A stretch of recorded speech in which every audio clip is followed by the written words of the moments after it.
Olá pessoal, sejam bem-vindos para mais um vídeo aqui do canal. Esse vídeo vai ser um pouco diferente, acredito que vai ter pouca edição, não sei se vou colocar vinheta ou fundo musical, provavelmente não. Que tem um assunto que está na minha cabeça e eu preciso muito compartilhar com vocês. Eu estou olhando do lado porque eu estou com o celular aqui verificando a apuração e pela thumbnail você sabe do que nós vamos falar. Eu preciso bater um papo com você. Eu vou pressupor que você que está assistindo esse vídeo aqui no canal, que você é cristão, seja católico, protestante, enfim. Mas eu preciso conversar com você sobre algumas coisas, porque eu tenho conversado com alguns amigos, com alguns irmãos, com alguns colegas, pessoas de um ciclo da minha semana, pessoas de um círculo de amizade, de convivência, e tem sido quase que unânime entre os que eu tenho conversado, né? Claro que eu tenho amigos e conhecidos com posicionamentos diferentes, mas esses eu não vi manifestação nem coisas do tipo, sobre o impacto da vitória do presidente, agora sim, né, eleito, pelo menos nesse momento, por isso que eu estou olhando aqui a apuração, e as notícias também, o elegível Donald Trump, do Partido Republicano, e assumiria, se tudo correr bem, né, estará assumindo, ou se tudo correr favorável a ele, bem é o que nós vamos tratar aqui, se é bem ou se é mal, enfim. O que isso tem a ver com a nossa fé, com o cristianismo contemporâneo, por que isso interessa a nós brasileiros, o que isso impacta nossa vida, nossa rotina, nossa fé. É um grande bate-papo, então como eu preciso que esse vídeo saia para vocês estarem assistindo como estão agora, o mais perto possível da eleição americana, eu vou tentar ser objetivo, porque cada vídeo que eu gravo eu levo mais ou menos 3 dias para limpar o áudio, melhorar a imagem, buscar referência, texto, fazer animação, edição, leva uns 3 dias. Eu preciso que isso saia, hoje é quarta-feira à noite, dia 6/11, preciso que isso saia em 24 horas para estar disponível para vocês na quinta, dia 7. Para o assunto ainda fresco, a gente pensar um pouco, e até porque as coisas podem mudar. Enfim, a vitória de Donald Trump, o que isso interfere para nós? Nós precisamos começar, primeiramente, falando sobre todo o ano de eleição americana, né, a presidência dos Estados Unidos para assumir e governar a Casa Branca, que é a grande superpotência da humanidade, né, os Estados Unidos da América. Isso para nós tem impacto, é importante, nos interessa. E todo ano de eleição presidencial acontece alguma coisa de estranho no mundo. A última coisa bastante impactante que aconteceu na eleição anterior foi a pandemia do coronavírus, o Covid-19, em 2020. 4 anos depois temos a eleição, e esse ano aconteceram algumas coisas estranhas. Não sei se você acompanha muito noticiário, não sei se você acompanha muito geopolítica, provavelmente não, eu particularmente não gosto. No meu canal aqui você vai ter, tirando esse que é o terceiro, você tem 2 vídeos sobre política que julguei ser importante manifestar sobre o assunto. A primeira oportunidade foi comentando a fala do presidente do Brasil sobre comparar a batalha de Israel na faixa de Gaza com o massacre promovido contra os judeus, que dizimou, né, erradicou 6 milhões de vidas. Estou falando da perseguição de Hitler contra os judeus, né? E o segundo vídeo falei agora recentemente das eleições locais, né? Falando sobre o príncipe da Pérsia e a influência que as entidades têm sobre a nação devido à legalidade dada por aqueles que são eleitos, né? E esse é o terceiro agora, porque para nós é de extrema importância. Eu quero conversar com você, bem descontraído. Queria que você pensasse, eu vou evitar edição para visualmente ficar mais atrativo, porque eu tenho esperança de que o conteúdo deste assunto, desse vídeo, vai ser suficiente para te manter interessado em ficar aqui comigo até o final nesse bate-papo. Eu queria que você observasse algumas coisas, e esse é só o meu ponto de vista, e eu vou dizer qual é a relação dele relacionado com a Bíblia Sagrada, na minha forma de ver, é lógico, né?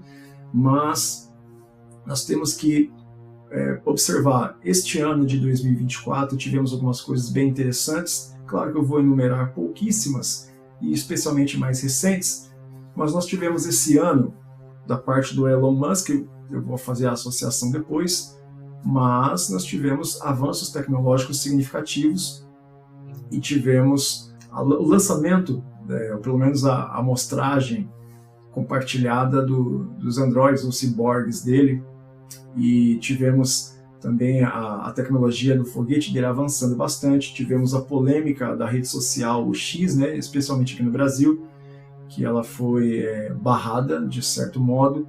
Tivemos no mundo, né, mais recentemente, né, o caso do P. Diddy, que é o influente lá, o rapper, né, veio uma série de escândalos à tona, e eu tenho que tomar cuidado com o que eu falo, porque qualquer assunto desse o YouTube pode, né, essa relação de escândalos ligada às celebridades, e há inclusive ligação do P. Diddy com a Kamala Harris no passado, né, ela andava junto com o pessoal ali, os rappers, né, o pessoal da Soul Music, mais indo para esse lado rapper, não a Soul Music como James Brown, né, você entendeu? E isso podia acabar sendo usado, de repente, se ela estivesse ganhando, ou se de fato ela viesse a ganhar a eleição, isso podia ser usado para associar a imagem dele com ela, e isso desqualificar ela no tomar uma posse. Então é sim uma estratégia de guerra.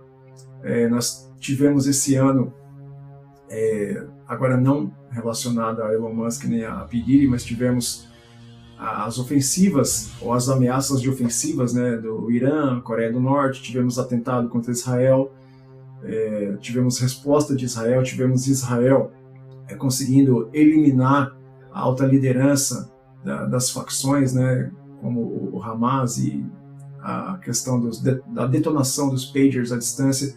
Tudo isso está ligado, e eu espero que você vá pegando esses ingredientes para fazer sentido daqui a pouco. Tivemos também o atentado contra a vida do Donald Trump, onde ele é baleado, e alguns centímetros a mais ele tinha tomado um tiro no olho e provavelmente, né, ido de arrasta para baixo, e acabou sendo milagrosamente salvo ou livrado por Deus, e esse é o termo que foi usado inclusive por ele, por Elon Musk e por uma outra classe conservadora religiosa. E tivemos também recentemente, de maneira bastante estranha, furacão que sai da escala 1 para a escala 3 com uma velocidade muito grande, com a grande possibilidade de, até o final da noite, chegar à escala 5. Flórida teve que ser evacuada, houve um grande alagamento, né, o subsolo da Disney World foi alagado, e há uma série de teorias da conspiração contra a Disney ali também.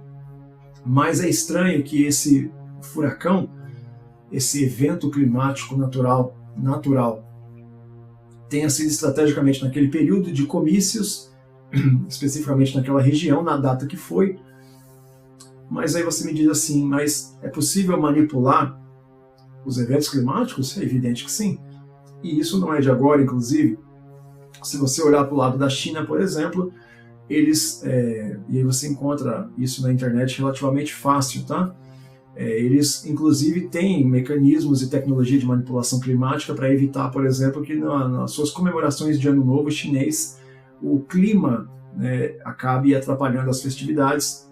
Isso ocorreu recentemente nos Jogos de Inverno que foram na China, onde eles manipularam também climaticamente, isso não é segredo, isso está aberto, para poder controlar o nível de neve para que se realizasse os Jogos de Inverno.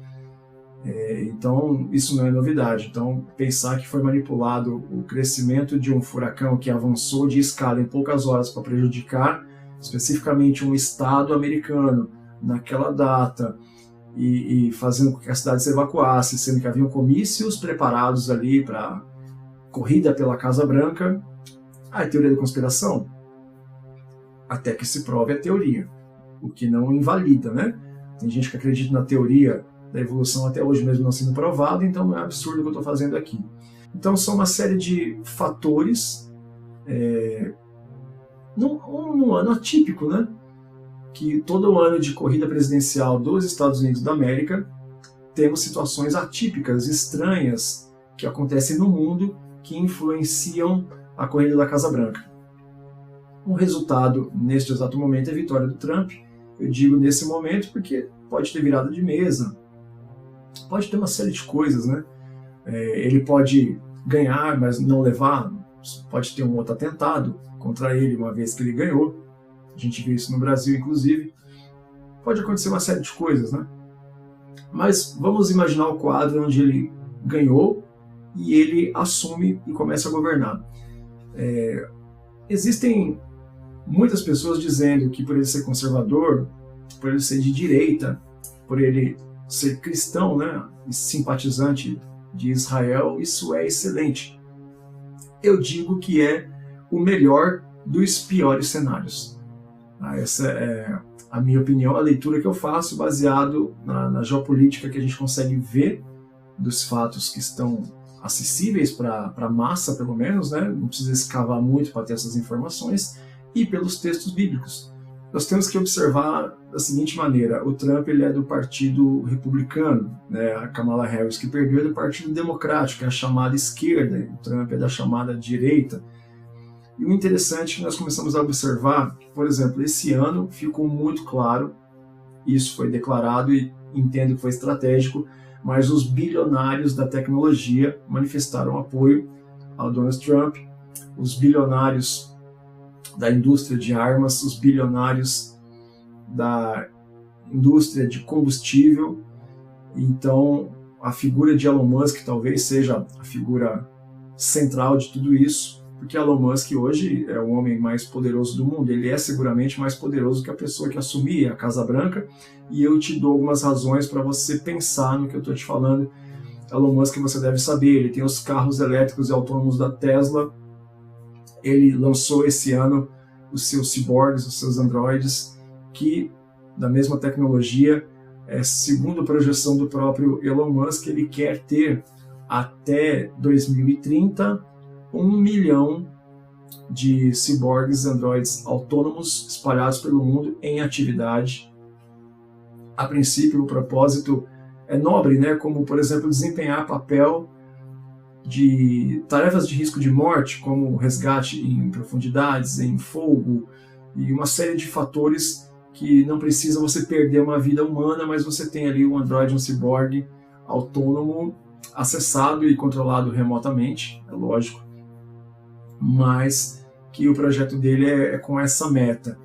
Você tem aí o famoso foguete dele que não precisa descomprimir e se livrar de partes como um foguete convencional para poder aliviar o peso e poder chegar ao destino. O foguete dele não tem necessidade de desacoplar peças e ele é autônomo, ele vai e volta de ré e para no mesmo lugar. Isso é um avanço tecnológico absurdo. Você tem a rede de satélites, a constelação de satélites autônomos dele, você tem a Starlink, ele tem internet própria, você tem a rede social X. Então, Elon Musk, ele é o Tony Stark da vida real e do nosso tempo, né? Se você não pegou a referência, o que eu duvido, Tony Stark é o Homem de Ferro da Marvel, né? Daqui a pouco eu volto nesse detalhe. Então ele tem apoio, por exemplo, de Bill Gates, ele tem apoio das grandes corporações tecnológicas. O que mais que ele precisa para estar do lado dele, para ele ser o homem mais poderoso do mundo? No caso, Trump.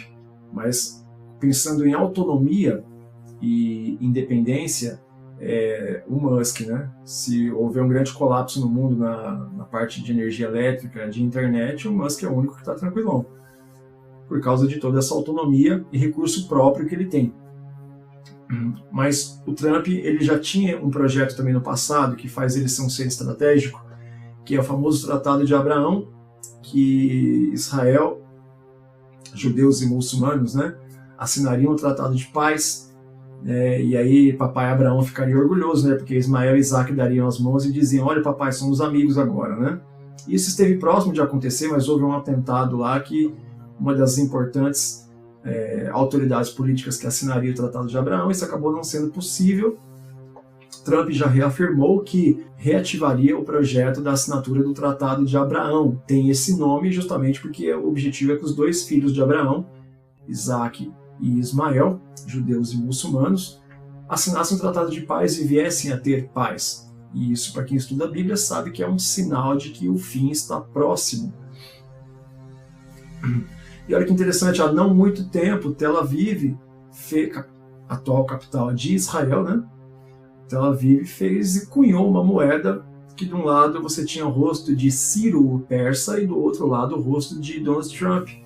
E se você estuda a palavra, você sabe que Ciro o persa é aquele que assinou o decreto definitivo para que Israel voltasse à sua terra, reconstruísse a cidade, o templo e voltasse a adorar o Senhor na sua própria terra, cumprindo aquela profecia das 70 semanas de Daniel, e esse é o pontapé inicial para o cumprimento das 70 semanas, que no meu entendimento são corridas e sequenciais e já se cumpriram todas, porque elas tinham um objetivo definido, que era reconstruir a cidade, o templo, a adoração e o povo voltar para lá.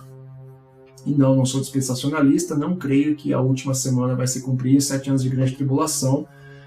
Na minha visão e de muitos bons autores dos que eu leio, não há qualquer relação e o texto não deixa margem para isso, mas Deus abençoe você que discorda, não tem problema discordar, discorde com classe e com respeito. Comenta aí embaixo se você discorda, mas seja respeitoso. Se você não for respeitoso, eu estou pouco ligando para a sua opinião e eu vou te bloquear, porque eu não estou ofendendo ninguém, dizendo que quem pensa diferente de mim é burro, coisa do tipo, tá bom? Então é só um posicionamento.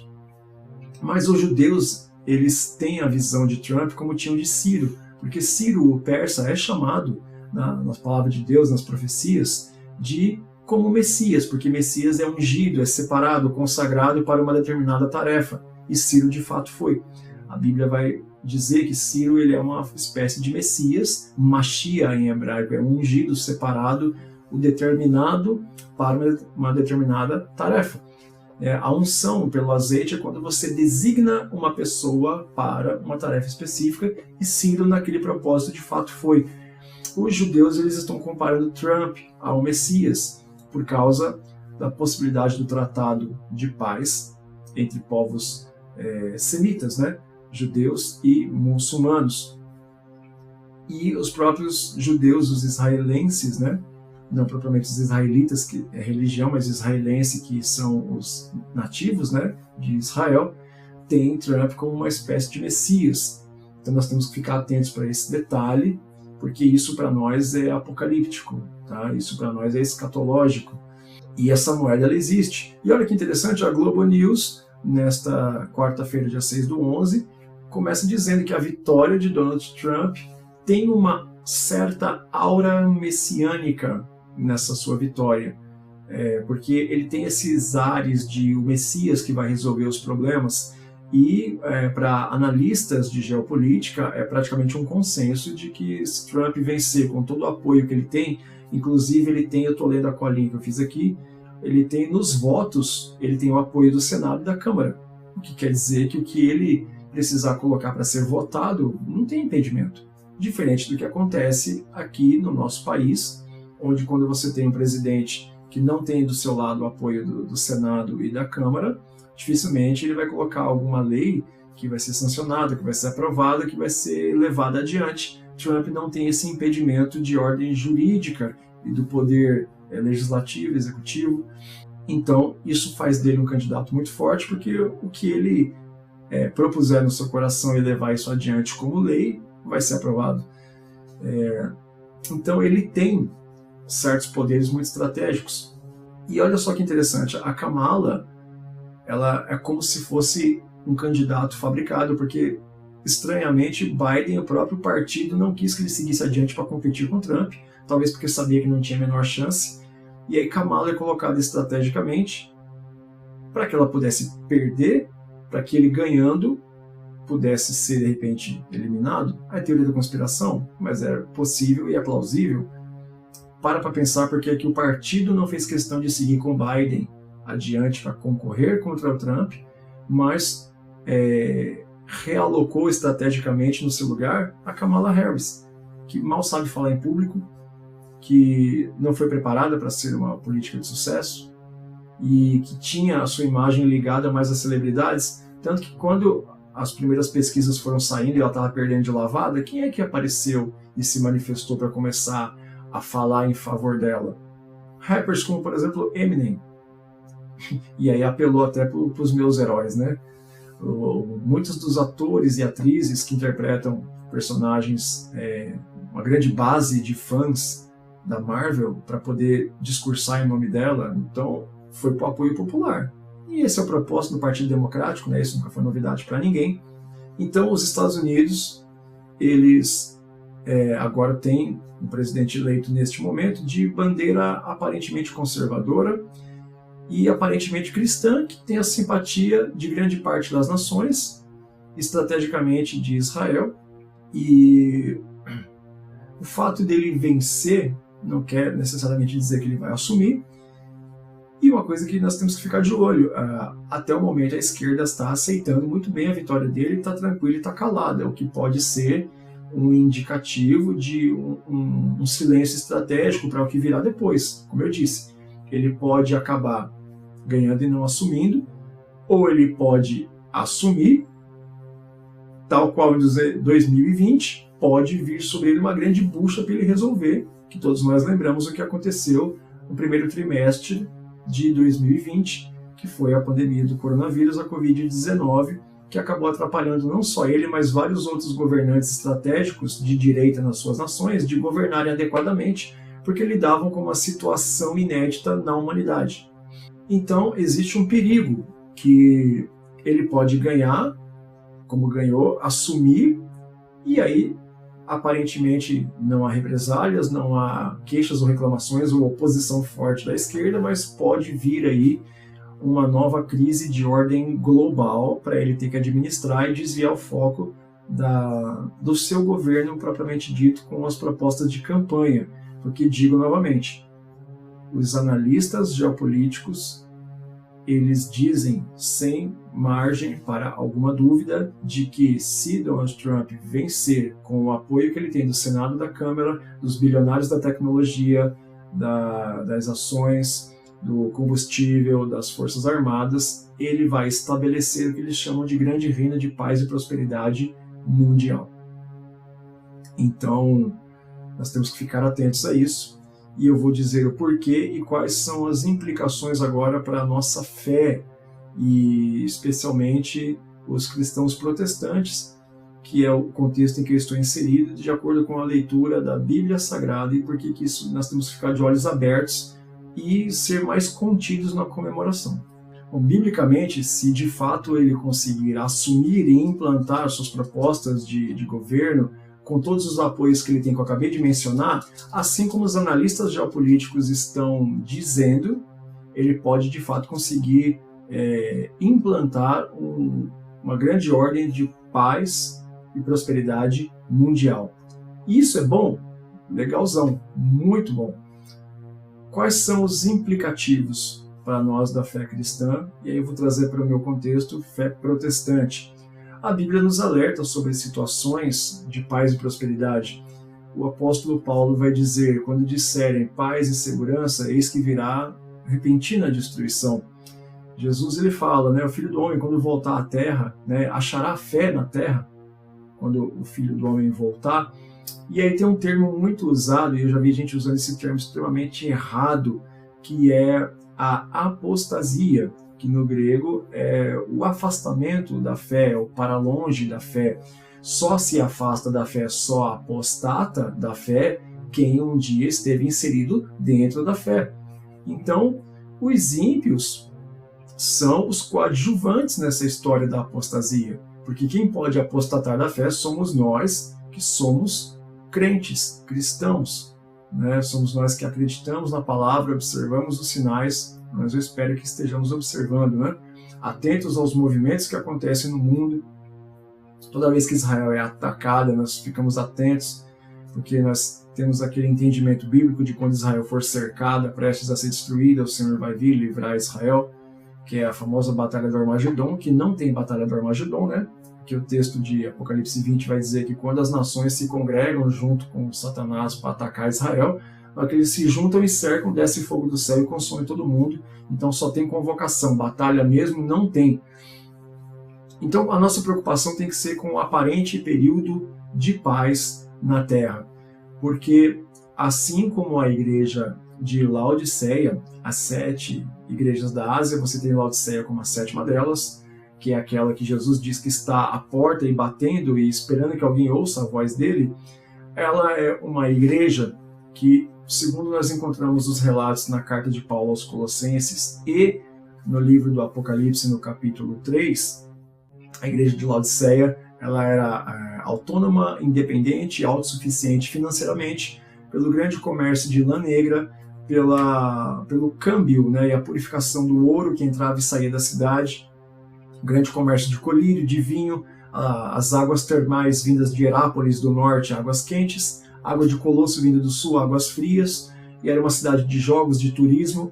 Há um grande terremoto no ano 60 do 1º século, e Roma oferece dinheiro para ela se reconstruir, ela nega, porque ela tem recursos e ela é autossuficiente para se reedificar. E a sua autossuficiência, o seu equilíbrio, o apoio do Império Romano, os irmãos, inclusive, da igreja de Laodiceia, Laodiceia é Laos de Kaios, né, no grego, é a justiça do povo, quer dizer que o povo era a própria justiça da cidade. Então, esse povo é autônomo, autossuficiente, goza de paz e prosperidade e se afasta de Deus. Veja que Deus diz que porque ela não é quente nem fria, Deus vomita ela pela sua mornidão.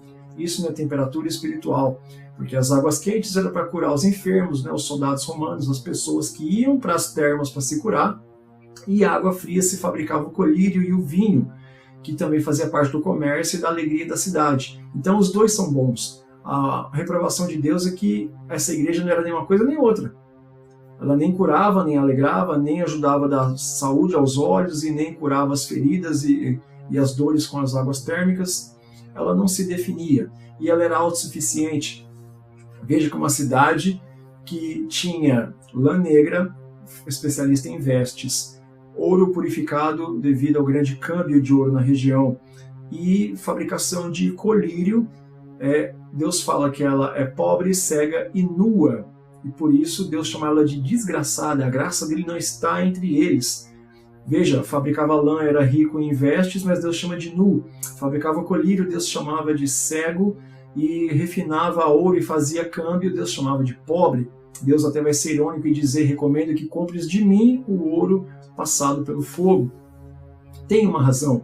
No meu entendimento e de alguns bons autores, como por exemplo Steven J. Lawson, que eu estou lendo o livro As 7 Igrejas do Apocalipse, muito bom por sinal, no meu entendimento, nós estamos com mais características da igreja de Laodiceia, pelo menos na sua maioria. Eu não acredito nessa ideia absurda de que cada período da igreja é representado por uma das 7 igrejas da Ásia, mas que as 7 igrejas da Ásia são 7 características presentes, boas e ruins, entre os cristãos contemporâneos, mas eu tendo a perceber que nós estamos com mais características que nos identificam com a de Laodiceia.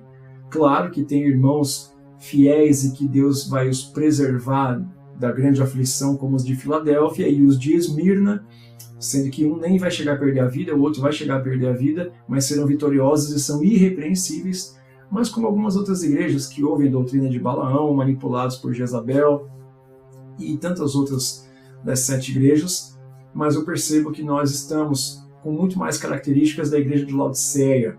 Nós estamos mais preocupados com a prosperidade e somos autossuficientes a ponto de apostatar da fé. Só apostata da fé quem um dia teve fé. Trump instituindo essa paz e prosperidade mundial vai fazer com que aquele que tem fé acabe aos poucos esfriando e abandonando a fé, sendo um apóstata, porque se há paz e prosperidade na terra, logo não tem tanta necessidade de buscar recursos e orientação de Deus, porque você é autossuficiente. E a autossuficiência, ela é a morte espiritual de muito cristão. E aqui nós temos uma outra situação que é o agravante. Nós até vamos gozar, como eu acredito, de um grande período de prosperidade financeira, não digo intelectual, porque na minha visão as pessoas estão passando um processo de doutrinação para o emburrecimento, mas eu vejo que nós vamos ter sim um período de paz, e é aí que está o problema. Quando disserem paz e segurança, virá repentina destruição. E quanto mais autossuficiente, menos dependente de Deus. e aí nós podemos chegar ao Uberman, ao Superman, né, que Nietzsche fala que é um homem evoluído, que ele por si só é suficiente, e isso é extremamente perigoso, né? Agora, a aparente paz seria isso, e aí você tem os grandes financiadores nas áreas que realmente importam, nas ações, no combustível, nas armas, na tecnologia, e aí vem a virada de chave, que é onde nós devemos ficar atentos. E claro, a teoria da conspiração, porque é isso que a gente gosta, mas a gente precisa ficar de olho, como por exemplo, sabendo que nós temos homens superpotentes e autossuficientes e autônomos. Autônomo seria a melhor palavra, tá? Autônomo é aquele que faz as próprias leis. Autos nomos, nomos vem de nomia, vem de lei, como deuteros nomos, repetição das leis. Ele é autônomo porque hoje quem pode impedir ele de fazer alguma coisa que ele queira? Por mais que Elon Musk hoje é um grande aliado, o principal aliado do Donald Trump, não vai ser o Trump que vai impedir ele de usar a própria tecnologia. Ele tem internet própria, ele tem energia própria, ele tem armamento próprio, ele tem satélite próprio. Ele faz o que ele quiser. E aí, qual seria a nossa reflexão? A internet, quem é a pessoa, quem é a figura que controla a internet? O acesso, o controle, a liberação, o conteúdo. A internet, ela é o quê? Ela é uma inteligência artificial como o Jarvis. E me perdoe por usar referências como a Marvel, mas pensando principalmente em internet, pensando em inteligência artificial, pensando em autonomia, pensando em autossuficiência, como a própria energia, os carros e os ciborgues elétricos, o acesso remoto. Se você gosta de filme, então vamos começar. Eu anotei até alguns aqui, porque você vai encontrar o perigo da autonomia, do acesso remoto e de filhos que não têm pai, como por exemplo a internet, bolsa de valores. Quem controla isso? Quem é a pessoa responsável por controlar isso? Então veja, filmes como por exemplo, eu vou começar por Exterminador do Futuro, a Skynet. Os ciborgues, eles analisaram o quadro atual e conforme eles foram programados e alimentados para chegarem a deduções lógicas como sistema de defesa ou contra ameaças, perceberam que a humanidade é uma ameaça, porque a humanidade ela é tóxica e destrutiva para si mesma, para a sua espécie, para as outras espécies e para o mundo, os recursos naturais. E aí você vai ter, por exemplo, filmes como Inferno, do Dan Brown, que vem no livro de nome Inferno, que é quando aquela grande celebridade, aquele influencer, ele lança um vírus que é para diminuir a população mundial, porque os recursos estão ficando escassos. Você vai ter filmes como, por exemplo, Vingadores Era de Ultron, o Jarvis, a inteligência artificial do Tony Stark, quando ela se une à consciência do Tesseract, eles fazem uma avaliação também, porque o Tony Stark faz o quê? O Homem de Ferro, né? Quando tem o primeiro filme, Vingadores, que é o nome do filme, que tem a invasão do Chitauri a Nova York e os alienígenas entre Nova York, tem aquela grande batalha do primeiro filme dos Vingadores, Tony Stark, o Homem de Ferro, fica com pesadelos pensando como defender a Terra de uma nova ameaça alienígena. E então ele idealiza junto com o Bruce Banner, né, o Hulk, usando a inteligência artificial Jarvis, que é propriedade do Tony Stark, né, é aquela consciência que fala com ele no capacete, que depois vira a Friday, né, que é a sexta-feira, mas ele associa o Jarvis com a consciência espacial do Tesseract, que é o que estava no cetro do Loki no primeiro filme. E aí eles são programados para contra-ameaças, para medidas de segurança, eles têm autonomia de decisão para proteger o planeta Terra, através dos vários ciborgues acessados remotamente por uma mesma consciência coletiva, que viajam pela internet, que aí ele cria o Ultron. E o Ultron, que é essa consciência artificial programada para medidas de contra-ameaça, no caso aí alienígenas, né, chega a algumas conclusões. O ser humano, ele por ser mal, comete crimes e é destrutivo para a Terra e para as outras pessoas, o que faz com que exista aí os Vingadores, a princípio na Terra. E aí, a partir do momento que os Vingadores existem e acabam trazendo ali integrantes, no caso do Thor, por exemplo, que vem de outro planeta e coisa e tal, traz ameaças também de outro planeta. Então, se você começa a fazer o caminho inverso, a inteligência artificial no filme chega a essa conclusão. Ela fala os seres humanos eram uma ameaça para si próprios, então é necessário os vingadores, por causa dos bandidos, dos criminosos, dos vilões, mas a partir do momento que isso extrapolou o limite do planeta Terra, vieram tanto vingadores de outro planeta quanto ameaças de outro planeta, logo o problema são os vingadores, logo o problema são os humanos. Então, se não tem humanos, ou se eu consigo controlar eles e dar um reboot no planeta Terra, esse é o pensamento do Ultron, tá? A inteligência artificial. Elimina humanos, não tem vingadores, não tem vilões. E aí o que ele faz? Ele pega ali a cidade de Sokovia e faz ela virar um asteroide para eliminar, como pseudo foram eliminados os dinossauros, e a Terra começou novamente. A inteligência artificial faz isso na Skynet também, no Exterminador do Futuro. A inteligência artificial chega a uma conclusão parecida com essa no filme Controle Absoluto, de Shia LaBeouf com a Michelle Monaghan. Você vai ter a inteligência artificial pensando isso no Missão Impossível Acerto de Contas, que é um filme mais recente. E aí você tem o perigo das tecnologias autônomas que podem ser hackeadas ou usadas para um propósito malévolo no filme O Mundo Depois de Nós, por exemplo, mais recente até, desse ano, salvo engano. Veja que tem muito filme, tem muita pseudoficção dizendo assim, olha, cuidado com a inteligência artificial, cuidado com o hackeamento e com os aparelhos e com as tecnologias acessadas e controladas remotamente. Isso está na mão de um homem. O Elon Musk tem esse controle e ele apoia Donald Trump. Então, o que eu vejo? Uma aparente prosperidade e paz mundial que vai acontecer por um certo tempo, eu não tenho dúvida disso. Se ele conseguir assumir a Casa Branca e governar por um período de tempo, com todos esses apoios estratégicos, isso vai acontecer. Tá? E é bíblico que isso aconteça. Tá? Vai haver aparente paz e segurança, e aí então virá sobre ti repentina destruição. Eu vou correr aqui porque eu não quero que isso fique muito grande como já está, para você pensar sobre isso. Mas pensa bem, depois de um certo tempo isso tem um custo. Você vai eliminando as pessoas dos seus empregos. Hoje já tem táxi e Uber autônomo, que não precisa de um motorista, já elimina. Aí existe um projeto já de como se fosse um auxílio emergencial, uma aposentadoria para a pessoa que não tem mais o seu emprego porque a inteligência artificial ou o Android substituiu. Isso até começou antes com os drones, né? Não podemos esquecer dos drones, a nanotecnologia. Você vai ter um monte de aposentados em casa e você vai ter a tecnologia, a inteligência artificial, o acesso remoto e as máquinas controlando o mundo. Gente, isso era muito utópico. Hoje em dia isso é extremamente possível e eu acredito que é inevitável que caminhe para isso. E as coisas esse ano de 2024 aconteceram aceleradamente. A evolução da inteligência artificial, a autonomia, a independência dos equipamentos, a energia limpa, tudo que eu já mencionei anteriormente, né?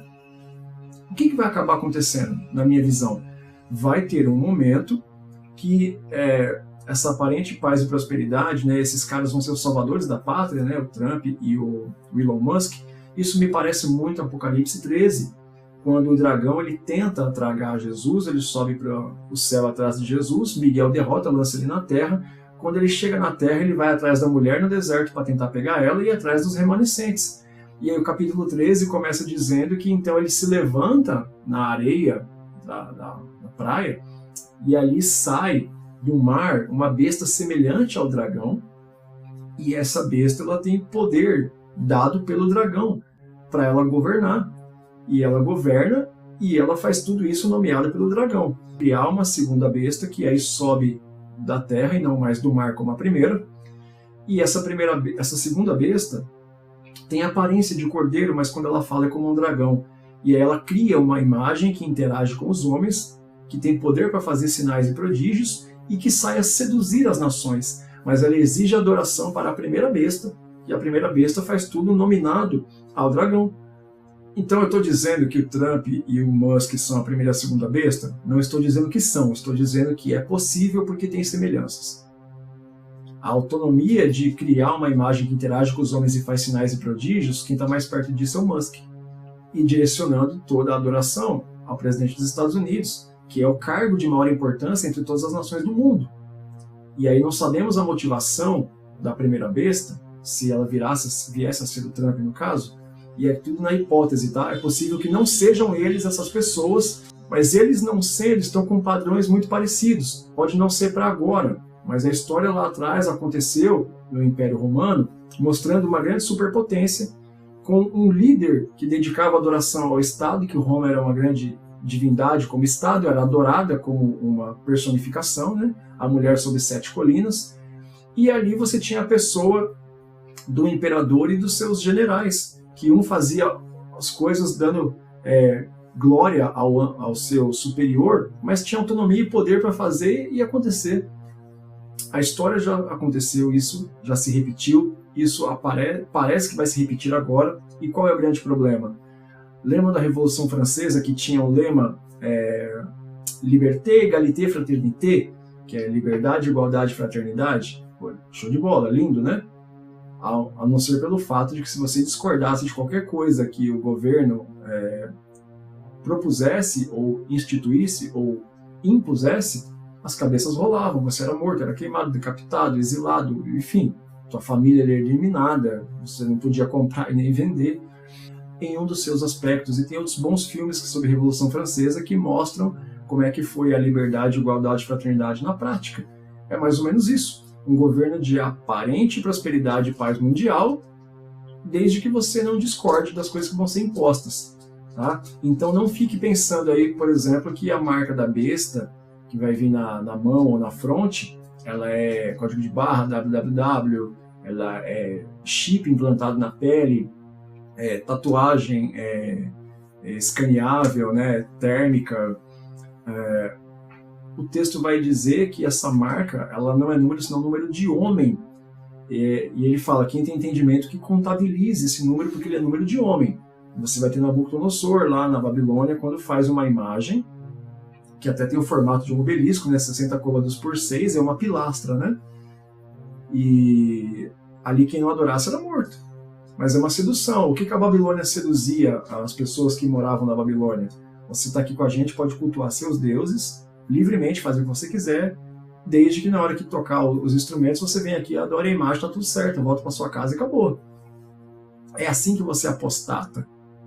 Quando as leis dos homens querem se parecer com leis de Deus. Por isso que a marca da imagem da besta, ela é nos mesmos lugares que Deus colocou as leis sobre os primogênitos que foram dedicados após o anjo da morte passar pelas casas e não matar os primogênitos dos judeus. A lei do Senhor, né, os tefilins ou filactéries, são colocados na testa e na fronte, que é a lei do Senhor, para eles lembrarem da lei do Senhor e lembrar que foram livrados do anjo da morte. Então a marca da besta é colocada no mesmo lugar, por acaso, será? Então eu entendo que é a lei dos homens querendo se parecer ou se colocar no lugar da lei de Deus. Anticristos, no grego, é o opositor de Cristo, oposição no sentido eleitoral, como tivemos Kamala e Trump. Um opositor ao outro, porque eles eram contrários, mas ambos queriam ocupar o mesmo lugar, e só um poderia. Então o opositor a Cristo tem um lugar, o anticristo quer ocupar o lugar dele, se fazendo passar por ele. Como é que você engana alguém se parecendo com Cristo? Fazendo exatamente o que Cristo faria. Se você me devolve o troco com uma nota de R$3, ela é falsa, mas se você me devolve uma nota de 2, eu posso ser enganada, porque ela existe. E só se falsifica aquilo que é original. Entendeu? Então a preocupação é o quê? É essa Revolução Francesa que pode vir a acontecer na aparente paz e prosperidade mundial. Então é muita autonomia para pouca gente. Existem homens com muita autossuficiência e nenhum homem tem estrutura para ser um líder mundial, nenhum homem tem estrutura para ser adorado e para ser o supridor das necessidades de nações. Nenhum homem tem essa estrutura. Até porque o homem é facilmente corrompível. A simples sugestão de comer um fruto para ter o mesmo conhecimento de Deus foi suficiente para derrubar a humanidade definitivamente com Adão e Eva. A simples sugestão. Imagina quando você de fato tem consciência de que tem um poder que pode colocar as pessoas debaixo dos seus pés. Outros homens que já tiveram poder sobre nações de maneira mais local já fizeram muito pior do que isso. A gente fala sobre guerra mundial, mas na verdade eram guerras continentais, porque a única coisa que realmente envolveu todo o globo terrestre foi a pandemia do coronavírus. A Primeira Guerra Mundial não envolveu todos os países, teve país que ficou tranquilo enquanto o pau estava quebrando entre os envolvidos. A Segunda Guerra Mundial teve país que não se envolveu enquanto o pau quebrava entre outros países. Então, não existiu evento mundial que não a pandemia. Então, por mais que grandes ditadores eram líderes mundiais, era bem mais regional, né? Nós temos que concordar com isso. Então, para encerrar, o que eu quero dizer? Não vamos comemorar sem ter consciência dos fatos e o que isso implica para nós. O que é que implica para a nossa fé? Vigilância. Porque aparentemente vai vir aí uma paz e prosperidade. Se tudo caminhar como foi programado para caminhar, virá aparentemente uma paz e prosperidade. Mas essa sensação de conforto, segurança, autossuficiência pode acabar nos distanciando da dependência de Deus e da vigilância na volta de Jesus Cristo. Então nós temos que estar vigilantes no período aparente de paz e prosperidade, conforto e controle do governo e solução dos problemas. Claro que é ótimo alguém aparecer resolvendo o problema da fome, da desigualdade, da má distribuição de renda, claro que isso é ótimo. Mas cuidado, porque nada é de graça. Em Apocalipse 13, os homens tinham todos os privilégios que a besta podia oferecer, desde que aceitassem a sua marca. Aqueles que não aceitassem eram proibidos de comprar e vender. Isso já aconteceu no primeiro século. E parece que tudo está muito desenhado para acontecer de novo, então vamos ficar atentos. Espero que esse vídeo contribua de alguma forma para o seu entendimento, para o nosso alerta. Vamos ficar observando o que acontece na geopolítica daqui para frente, aguardando a volta de Jesus e não negociando nossos princípios e principalmente a nossa fé. Aquele que está em pé, veja que não caia, guarda o que tu tens para que ninguém roube a tua coroa. Espero ver você aqui no próximo vídeo, que Deus abençoe você, sua casa e sua família e te guarde nesses tempos que virão, em nome de Jesus.